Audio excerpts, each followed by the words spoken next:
Good morning. Good morning. Thank you for joining. We are about to get started. We're about a minute away. So we'll give everybody a few seconds to jump on and then we'll get this show on the road.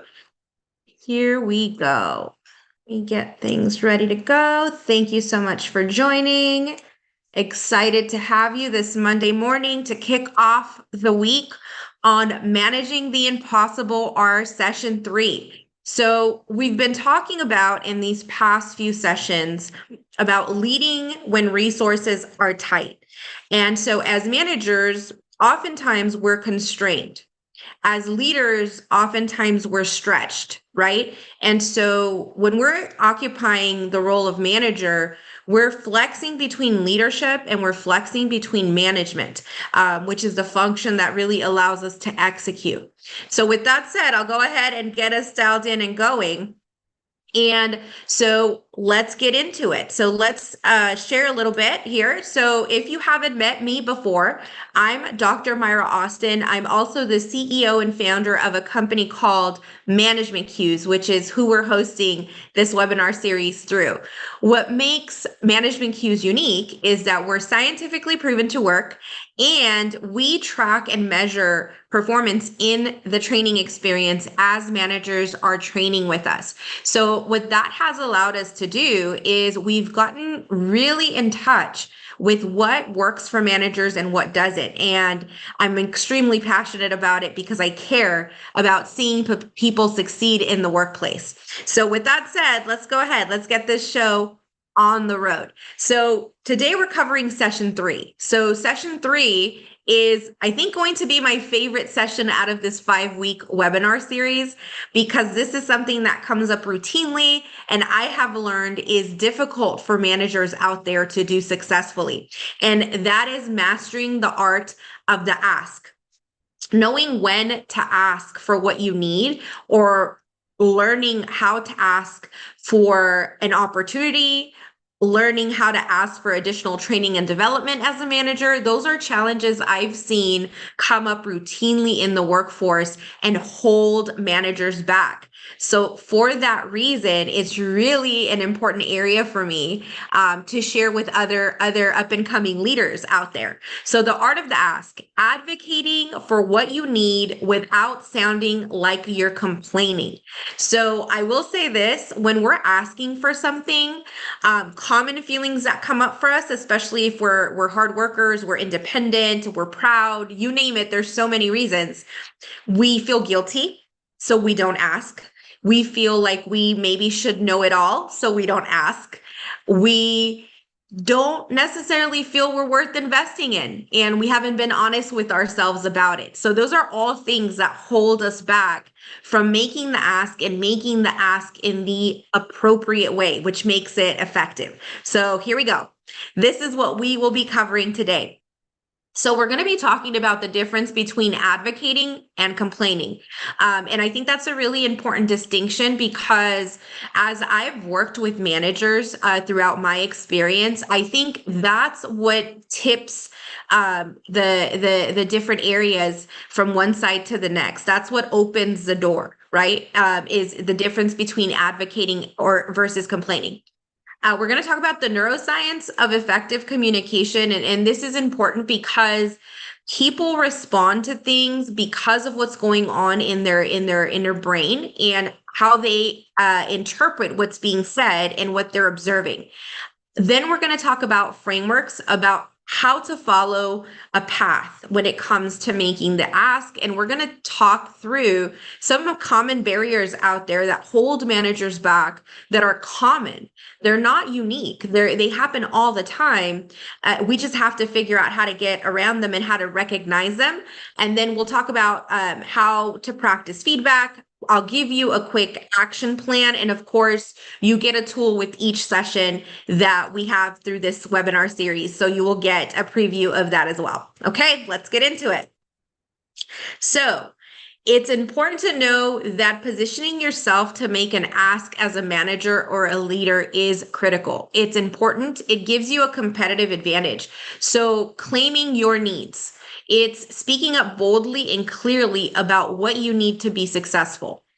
Building your influence is about gaining support without frustrating the person on the other side, right? So it's learning how to negotiate in a sense and get them to comply for what you need without them being frustrated about what you're saying.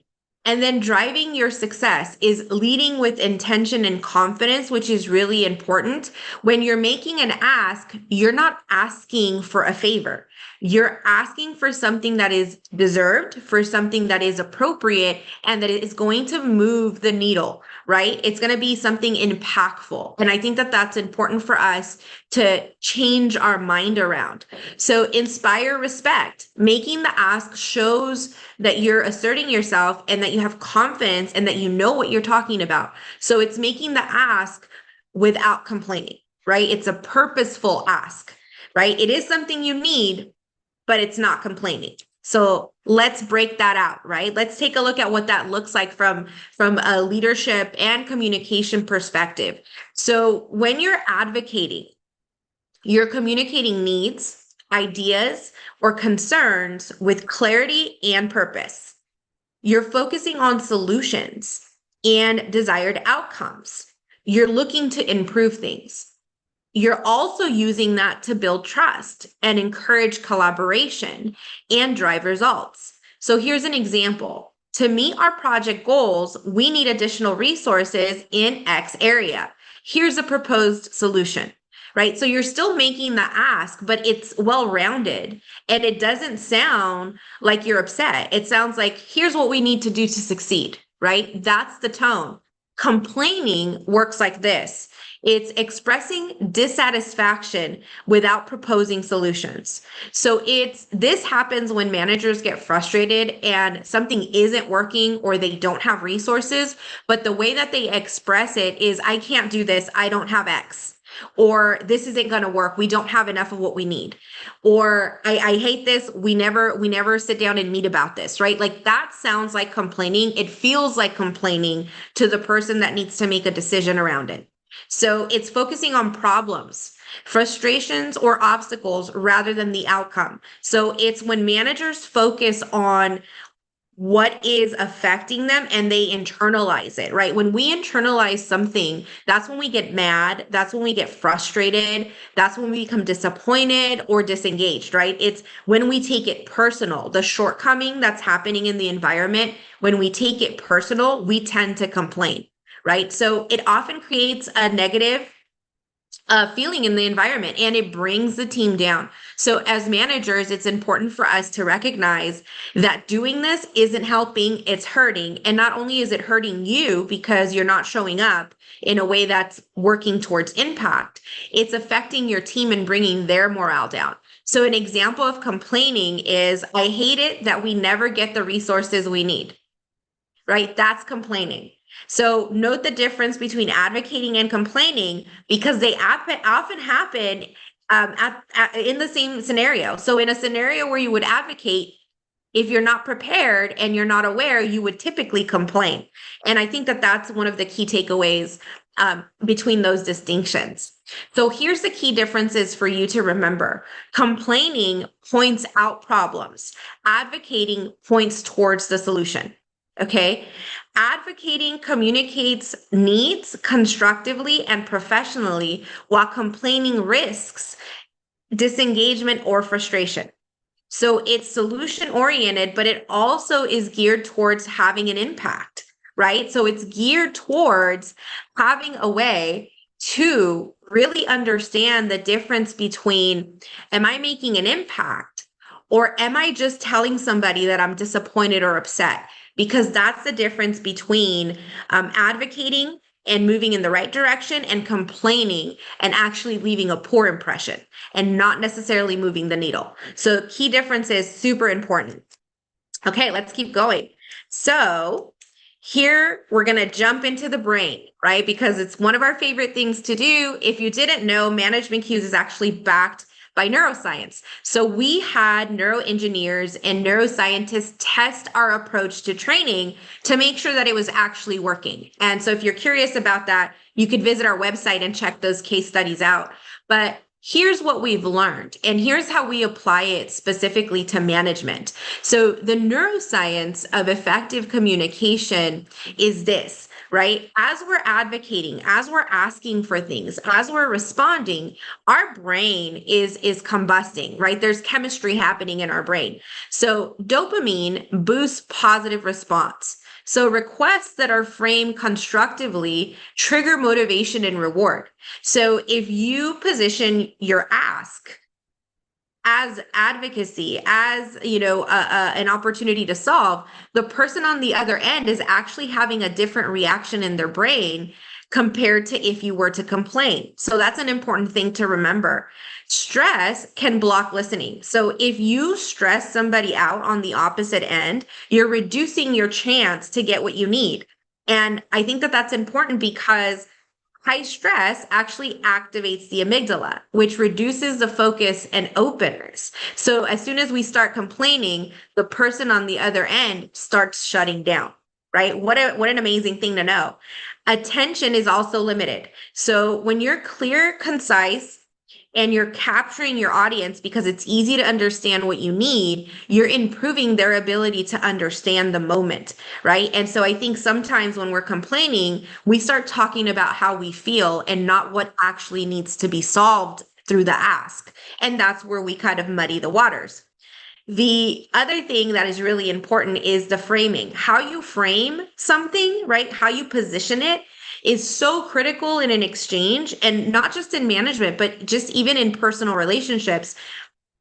When you are solution oriented, that language reduces defensiveness and it helps the mind open up, increases the likelihood that your ask will be not only well received, but approved.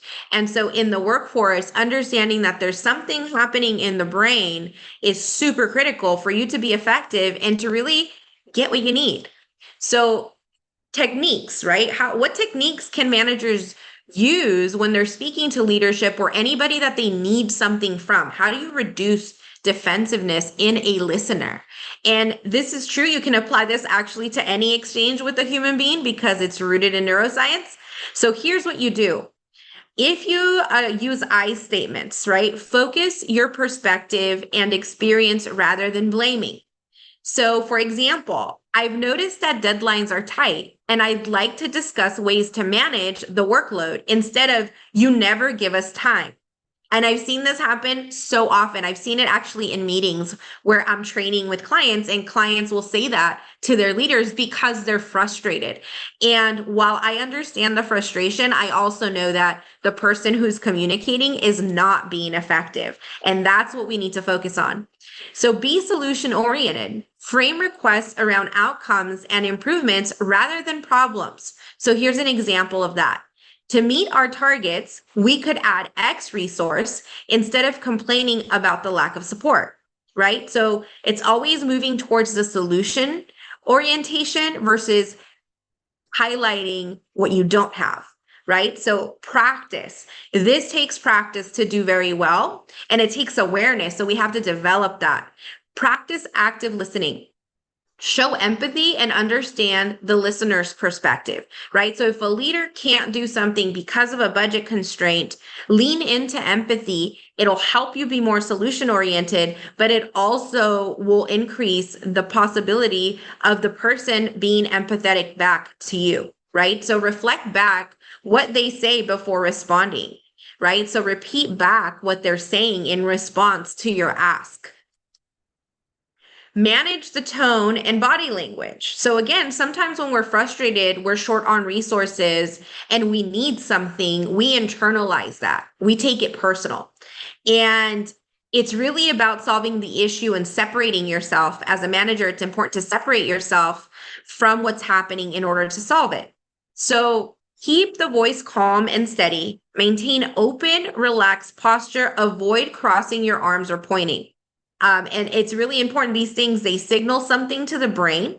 And so you, again, can activate defense mode in the person who is listening to you. Ask, don't demand.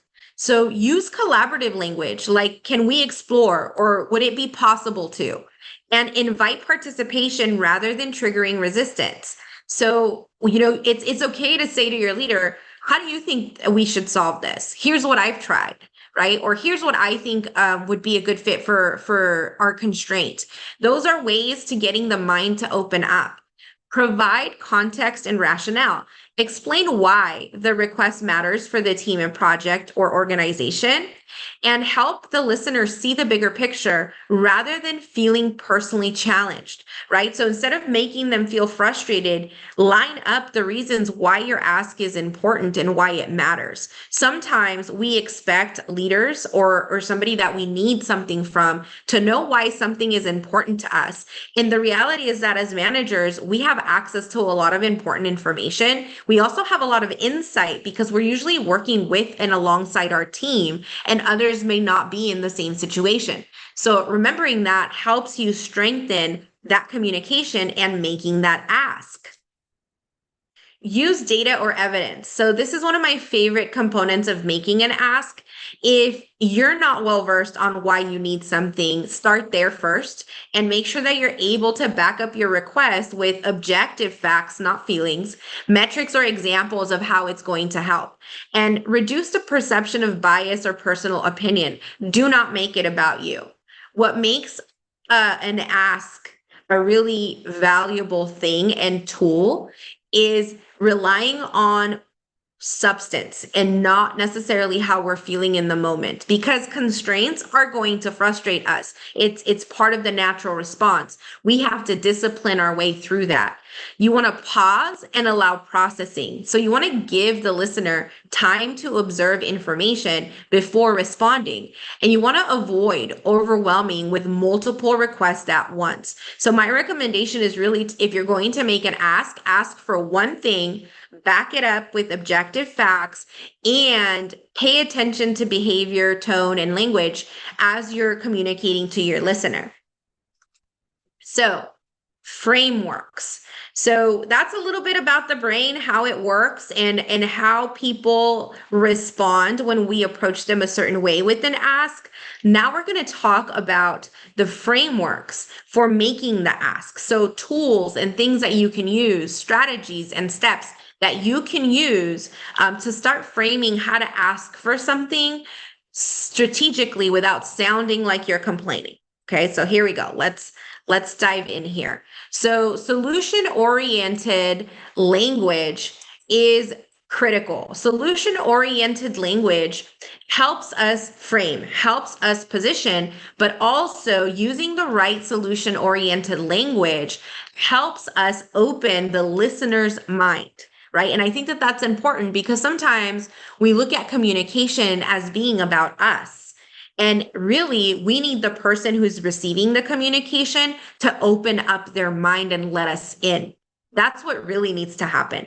So you want to shift the frame, right? From complaining to positive advocacy.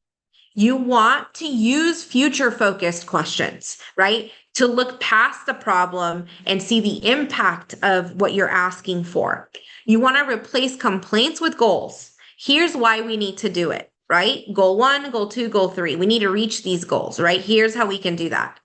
Leverage brain chemistry. The few things that I've shared with you about neuroscience in this very brief webinar should help you to start to see that there's more going on when we're communicating with people than we think. And when we're asking for something, there's something that's activating in their brain. And I personally find that to be extremely cool. Let me know in chat. I'd love to see too, if you have access to chat, you should, but let me know in chat if that's something that you were aware of, the neuroscience component of what happens when we ask for things. So you want to anchor to outcomes. The reason for the ask is important. And so you want to anchor it back to what you're trying to achieve, and keep in mind, not everybody knows what it is that you're trying to accomplish. Maybe not everybody sees it very clearly, right? So those are things that you have to remember. And then empower your teams. Even though you're living through a constraint or through a challenge in the workforce, it's still an opportunity to pivot, to change the mindset, to make it growth oriented, to make it something that we could solve together, right? And use it to empower your teams.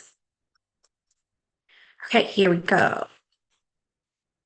So shifting the frame. So what does that mean? Shifting the frame in a situation where you're making an ask, it's moving from what is wrong to what is possible.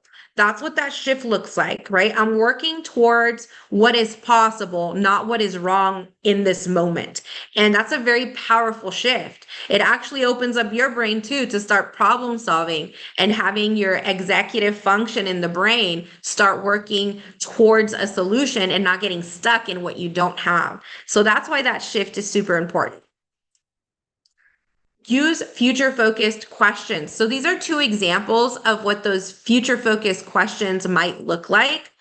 Questions like, what do we want to achieve? And this makes you such a competitive manager. You're moving into strategic leadership if you're using these kind of questions when you're in a moment of constraint and need to ask for something. It just puts you in a different category. What's the first step forward? Right? Helping your team narrow down and not get swallowed up in all the problems you're having, that's a leadership move, right? It's taking them from phase A to phase B and moving towards solution. And it's so important to do that. So replacing complaints with goals. That's what this looks like. Instead of we can't hit deadlines, it's let's identify what helps us meet deadlines faster, right? That's, future focused. It's focused on a goal versus everything that's going wrong. And it's really easy to fall into the trap in the workforce of everything that's going wrong. I know I've experienced it. I know when I was a younger manager, I've lived it. I know that I've worked with managers that were constantly negative, and it always felt like we were drowning. It always felt like we were taking out fires. And the reason it felt that way is because they didn't understand this mind shift. So let me know in chat, say yes if you've had a manager like that. Because it changes the tone of everything. It also closes your executive function, right? Because it demoralizes you. And so it shuts that mental door. Yeah, so we got some yeses in chat. I've lived through a few. I've had really great managers and leaders. I've had really poor ones. And so what's happening in the brain now makes so much more sense to me now that I've done these neuroscience studies with my company. So leveraging that brain chemistry, focusing on outcomes that activate dopamine pathways, fueling motivation. So in the last session, I noted this, I shared that when we are increasing dopamine, we're getting people motivated. And one easy way to do that is acknowledging the wins, right? Acknowledging small wins actually gives people a dopamine boost. And so when we do that and we incorporate that, it works the same way in the ask. So if you're asking somebody, a leader, a manager, HR, whoever it is, for something that you need, outlining how it's going to help you win gets them motivated too. And so doing that in a graceful way, it really gets you closer not only to getting what you need, but getting other people excited about solving. Such a powerful move. So dwelling on problems actually has a reaction too. So dwelling on problems increases cortisol, raising stress and resistance. So there is no neutral when it comes to the brain.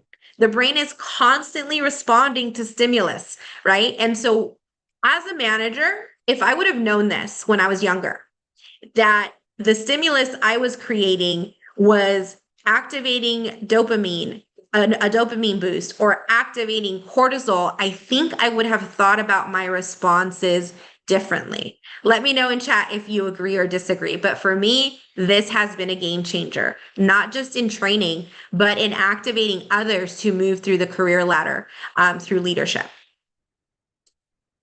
So anchoring to outcomes. So tying back your language to measurable results is part of what helps that dopamine boost, right? It's part, yeah, I got 100% out there. Yeah, Lonebird. I really feel like that was a game changer for me to understand what was actually happening to people in front of me, and moving away from myself and focusing on the impact out there. So tying this language back to measurable results, that's what helps you kind of activate and continue to activate that motivation. So That looks like empowering teams. So that's inviting solutions and strengthening ownership and collaboration as you're asking, right? It's being so strategic in the ask that you're actually shifting how people are experiencing responding to you. So overcoming barriers. All managers experience barriers. If you've been managing, especially if you've been managing more than a year, chances are you've experienced all, if not most of these common barriers. So here are the things that get in the way of making an ask and being confident and doing it well, right?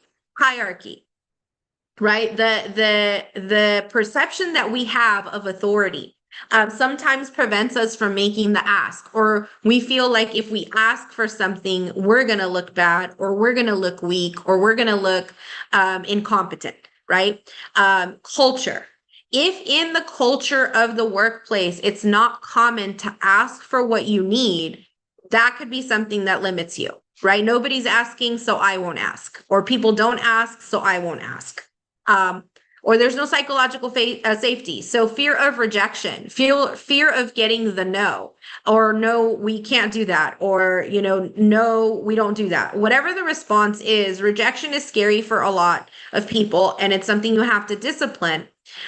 Gender or DEI considerations, right? Oh, they typically don't respond well when we ask, whoever we are, right? I think that those are common management barriers, and we don't typically talk about them, but they're there. And I have seen them, I have trained against them, and I have also disciplined and trained people through them as part of organizational behavior. So it is there. If this is something that's limiting you from making an ask when you need something, let's talk about it. So let's focus on one barrier. We're going to focus just on one of those barriers today because it is a pretty short webinar, but we're going to focus on overcoming the barrier of hierarchy, right? Which is kind of the title, the role, the authority within an organization. And when that becomes a barrier, how do we move past it when we're making an ask? And we don't want to sound like we're complaining, right? So here we go. We're going to break it down. You want to acknowledge the power dynamic. The power dynamic is there, right? So pretending like it's not is not going to work. Being strategic about it, though, will. So you want to recognize how titles and reporting lines shape communication. So what role do they play in the ask that you're making and getting the approval? Like, know the power dynamic there, and normalize open dialogue by setting the tone. Right. And so we're going to walk into what this looks like, but it's really acknowledging that exists. This is how it works. I want to go through the different steps of doing it. Here is how I'm going to frame it. Right. And working through some of the things we've shared earlier. You want to flatten the conversation. So invite input before giving directives. So before making the ask and telling them how it could be solved, ask for input. This is how you start to diffuse things where there's a hierarchy and it plays an active role. Use inclusive language, like together we can do X if we are able to get X. Say our, right? Make it your problem collectively, right? Or your solution versus just you or your teams. Signal psychological safety. Thank people for speaking up if they're speaking up for you or with you or to you, and then reinforce that disagreement is valued. We make disagreement safe when we make it a discussion and not a me against you. And the words that we use do that and activate those areas of the brain that we discussed earlier. So we decide if we're activating dopamine or if we're activating cortisol based on how we respond to rejection, to the ask, to disagreement, to agreement. All of those things play a role in our brain and they do something to us. So leverage transparency, share the context behind the decisions. Here's the why, right? This is why this would be a great solution. And don't just make it about you, right? If you have input from the team as to why it's a great solution, then make sure to note that as well. Reduce the mystery, reduce intimidation. Don't make it taboo to ask. Right. And so you start to kind of level the playing field when you're conscious of these things and you're practicing. The neuroscience insight is powerful. Hierarchy can trigger stress responses and cortisol spikes. So if there's a big sense of hierarchy and role and title is really important in the environment, those types of things actually naturally create those cortisol spikes. So reducing that perceived threat increases trust, dopamine, and engagement, right? So you're helping others if you're aware of this because you understand what's happening and they might not yet, right? So understanding that this is happening, that's the neuroscience behind hierarchy. Okay, so that was on how to navigate hierarchy. We are going to give you today access to our proprietary advocacy tool for managers. And this is actually the first time I'm sharing it. So you're actually the first people to ever see it because we finalized it this week. So I hope it excites you. I hope you practice. I hope you use it. But the acronym is SAFE. And it's a 4-step framework to advocate effectively, specifically for managers. The tools that we design that are in our website shop are all just for managers to make life easier, to train better, faster, and to be more impactful and effective in an easy way. That's really important for us. So here we go, diving into the tool. So here's how it works. And you're going to get a tool emailed to you, so you'll have something that you can keep and share and use. The SAFE advocacy tool works like this. S stands for the state the situation clearly, right? So that's using facts, not feelings. And here's an example. Our team currently has X resources and is expected to deliver X or deliver Y by Z date, right? So that's an example of stating something clearly and thoroughly. A stands for align with organizational goals. And this helps you frame your ask in terms of outcomes that don't just benefit you, but benefit the team and the organization. And so the example of that is securing additional support will ensure we meet client expectations and maintain quality, right? Like that's a higher level organizational goal that you're tying your ask to. F is for focus on solutions. And here is presenting options instead of just highlighting the issue. When people feel like they have choices, they feel better about what they're going to do. And that's a natural response. So here's an example. I recommend we bring in a part-time analyst or adjust the deadline by 2 weeks. And E, express with confidence and respect. The confidence and respect is really important to be aligned and in partnership because confidence exudes a feeling in others too. And the asks should be something that you're proud of doing, right? And that you exude and represent respect around that ask. So you want to use neutral and forward-looking language. And here's an example of that. To set us up for success, here's what I need, right? So it's framing it, thinking about the future, focusing on the solution. That's what moves you away from complaining. And trust me, it's something you have to pay attention to because we complain all the time and don't realize it. So we're activating cortisol instead of dopamine all the time. I see it when I'm walking down the street and I'm hearing people's conversations. And now that I know that, it stands out like a sore thumb. Okay, so that's the tool. And you're going to get to see what it looks like in a minute. But here are some of the key takeaways for today. Okay, hierarchy creates invisible patterns and invisible barriers. Yeah, right. It stands out pretty well. Yeah, wait till after you kind of process loan board, after you process what you've learned today, you're going to see it everywhere. There's no way to unsee it once you learn it. It's really interesting. But hierarchy creates invisible barriers that can limit honest communication. So we have to be aware that these things they exist, but there is a way to navigate them and be successful regardless of what's happening in the workplace. Managers can reduce power distance by inviting input and using inclusive language. And psychological safety matters. People speak up more when they feel valued and secure. And as managers, we are the gatekeepers. We are able to enable that. And when we know what's happening in people's brains, it helps us do that very naturally because we're just aware. Transparency builds trust and minimizes intimidation in decision making. This is so, so true, right? So even showing others how to make this ask is going to make them more impactful, even if they're not managers. So that's a tool and something that you can teach others. And reducing perceived threats lowers stress and boosts engagement through positive brain chemistry. Remember, the brain chemistry is happening whether we like it or not. The only thing we have control over is the language that we're using and our tone and our behavior. And those are the tools that we have to shift those things. Okay. So I hope that that was interesting as we step into the Q&A, and then I'll go ahead and share and show you the tool that you're going to be getting. Yeah, try it out.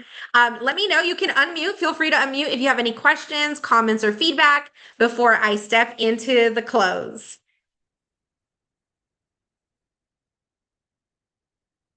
Okay, I'm going to go ahead and step into the close, but feel free if you have a question, email me. If you have a question, you can absolutely plug it in chat and we'll go ahead and answer. So this is the tool itself. You're going to have it emailed to you, the S.A.F.E management advocacy tool, to remind you of how to frame these things. So anytime that you have a future ask that you need to make, instead of charging towards it, sit with it for a second. Use this tool and make sure that you're covering the right areas so that you're making a better ask. You're not sounding like you're complaining, and you're increasing the chance that you're going to get a yes and you're going to get what you need. And if nothing else, you're going to elevate trust and get people to be more open about acknowledging where you're coming from, right? Which is a relationship win, and it helps you as a leader create influence in the environment that you're in. Okay, so very powerful thing. Our tool is trademark, is unique. You're the first people to see it ever. Yes, I will be sending out the deck. Thank you for asking. You'll be getting the deck. You'll get a copy of the recording, and you're going to get the tool. Okay. All right. Let me step into the close. Continue to ask questions. I'm keeping an eye in chat. So training and support resources. So you're going to get the session recording, the copy of the webinar, and we give you these links. You could check out some of the training programs we have available. We have all kinds of offerings because accessibility and making it available to people is really important for us. You have a link to our management planner, which is an amazing, super affordable tool. It's like $20, but it helps you learn the functions of management and the functions of leadership, which could be really powerful. We've linked our neuroscience studies in case you want to look at the actual scientific testing and you're curious. You can schedule a free consultation with me anytime. And of course, we have management membership programs that encompass a whole lot of learning in a really accessible way. So check those out. And last but not least, we're really proud this month. There's a lot going on in the world. So our management journals moving forward are going to have proceeds going to CHIRLA, which is the Coalition for Humane Immigrant Rights. So as people purchase our journals, proceeds are going to go to support that organization moving forward. Our management planner proceeds actually do go to LA wildfire victims, and that is going to happen for all of 2025. So that's just an added note. We can do so much out there as managers and leaders in building community, creating equity, and helping people be successful out there. I definitely believe it. And so I live it. And so our next session is going to be on September 1st at 10 a.m.